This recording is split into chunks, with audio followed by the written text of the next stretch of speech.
It's showtime nila Vice ganda tuluyan ng mamamaalam sa GMA Network dahil sa usaping pera. Naging laman ng isang blind item ang sikat na TV show umano na nanganganib mahinto sa pagpapalabas dahil sa problema sa pera ng kanilang producer. Ayon dito, na kung mababayaran naman ng producer ang kanyang malaking obligasyon ay walang dahilan para mawala ang programa na talaga namang namamayagpag sa ere.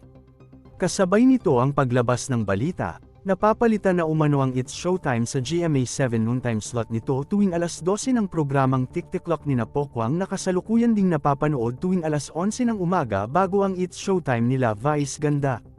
Lalong tumindi ang mga haka-hakang malapit nang magpaalam sa GMA7 ang It's Showtime dahil sa balitang pinaplano na ang mga bagong games segment para sa TikTok.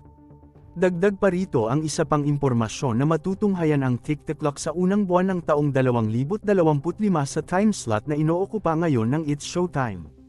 Matatandaang naging maugong din ang balita neto lamang mga nakaraan buwan na hanggang December 2024 na lang ang It's Showtime dahil naman sa magbabalik raw ang tahanang pinakamasaya ng Tape Inc na siyang producer ng longest-running noontime variety show na Eat Bulaga. Agad ding pinabulaanan ni Vice ganda ang usaping ito at sinabing isa lamang itong demolition job sa kanilang programa. Bagamat hindi pa kumpirmado ang balitang ito, inaasahang maglalabas ng opisyal na pahayag ang GMA Network Management ukol dito. Malalaman sa mga susunod na araw kung totoo nga bang ipapalit ang programang TikTok sa kapamilya noontime show na It's Showtime. Nag-umpisang umere ang It's Showtime sa GMA7 noong April 6, 2024 ngunit ilang linggo lamang ang nakalilipas nang kumalat ang mga espekulasyong hanggang Disyembre taong 2024 na nga lang mapapanood sa Kapuso Network ang It's Showtime ng ABS-CBN. 2 buwan matapos mag-umpisang umere sa GMA7 ang It's Showtime, nagsimula ring umere ito sa All TV noong June 17, 2024 na siyang ipinagtaka ng mga taga-subaybay dahil napapanood na nga ito sa GMA7.